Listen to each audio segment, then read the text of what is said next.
नमस्कार साथियों, आपका स्वागत है हमारे यूट्यूब चैनल में।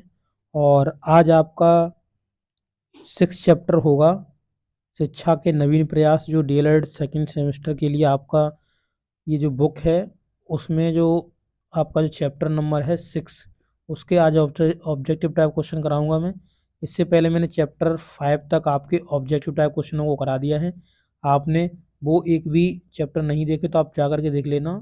1, 2, 3, 4 और 5 ये सभी चैप्टर्स के ऑब्जेक्टिव टाइप क्वेश्चन हमने करा दिए हैं और डिटेल में डिस्कस करके कराए हैं, जिससे कि आपको अच्छी तरीके से उनके बारे में समझ में आ सके। तो आप इन सभी चैप्टर्स को आप देख सकते हैं और अपनी अच्छे से तैयारी कर सकते हैं। आपको जैसे पता है आपके 50 क्वेश्चंस आते हैं और इसमें से 15 क्वेश्चन ऑब्जेक्टिव टाइप क्वेश्चन आते हैं।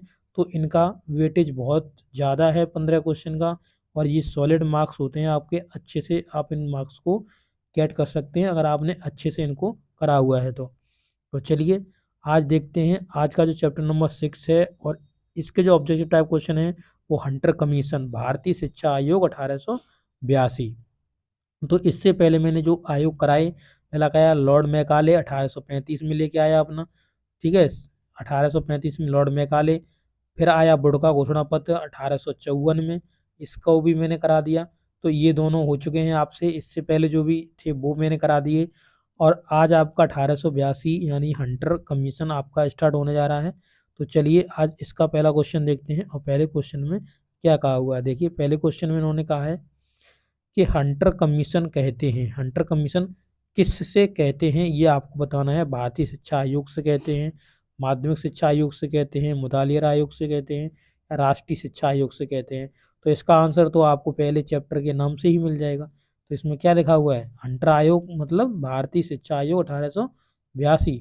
तो इसे क्या कहते हैं, भारतीय शिक्षा आयोग। क्या बोलते हैं, भारतीय शिक्षा आयोग 1882, इसे ही हंटर कमीशन बोलते हैं।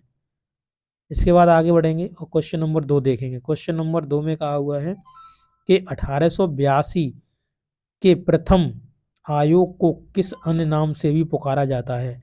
तो 1882 का जो आयोग था, इसे और किस नाम से हम बोलते हैं, पुकारते हैं।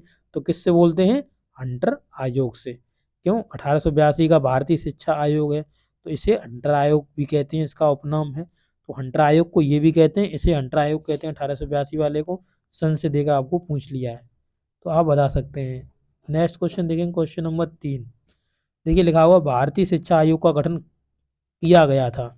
तो कब भारतीय शिक्षा आयोग का गठन किया गया था ये आपको बताना है।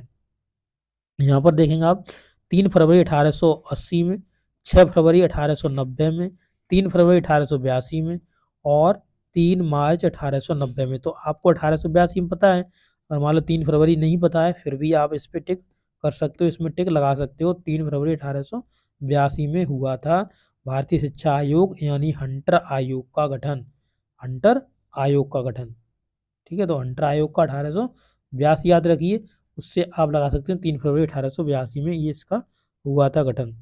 अब देखेंगे हंटर आयोग ने भारतीयों को शिक्षा का उत्तरदायित्व देने का सुझाव देकर देश में क्या कर दिया।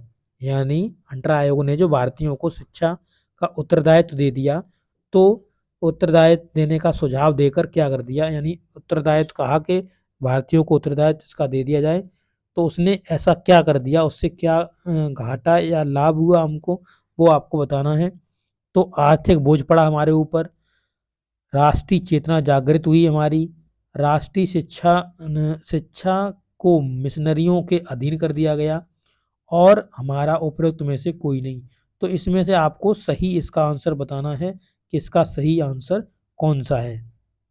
ठीक है, तो क्वेश्चन नंबर 4 और इसका सही आंसर हो जाएगा आपका राष्ट्रीय चेतना जागृत हुई।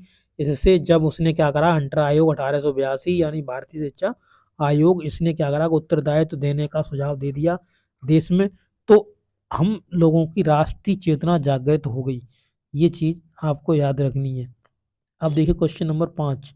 क्वेश्चन नंबर 5 में कहा हुआ है हंटर कमीशन ने मुख्य रूप से ध्यान दिया। तो हंटर जो कमीशन था उसने किस पर मुख्य रूप से ध्यान दिया था, प्राथमिक शिक्षा पर दिया था, माध्यमिक शिक्षा पर दिया था, उच्च शिक्षा पर दिया था, या व्यवसायिक शिक्षा पर दिया था। तो 1882 में हंटर आयोग यानी भारतीय शिक्षा आयोग आया और इसने किस पर ज़्यादा ध्यान दिया ये आपको बताना है। तो ये दिया था इसने प्राथमिक क्षेत्र पर, प्राथमिक शिक्षा के क्षेत्र में इसने सबसे ज़्यादा ध्यान दिया हंटर कमीशन ने, यानी भारतीय शिक्षा आयोग ने प्राथमिक शिक्षा पर इसने दिया था।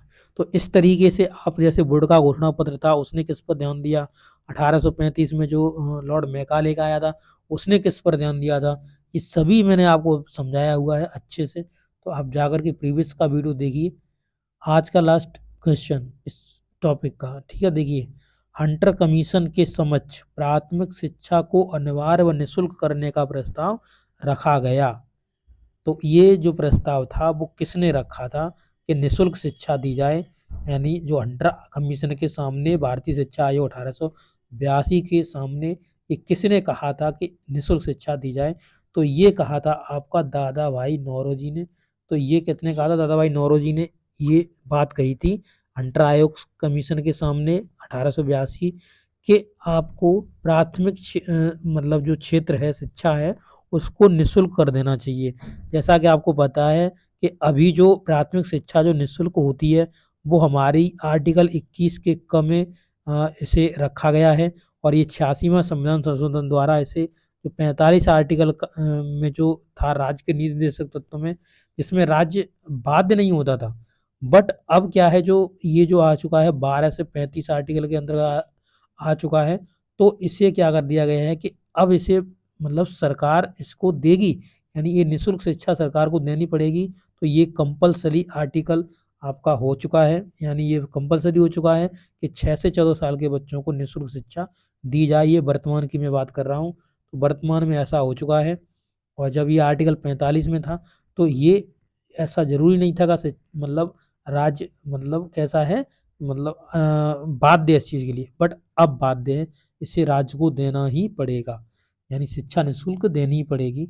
तो ये सब कुछ मैंने डिस्कस कराया, अच्छे से समझाया हुआ है।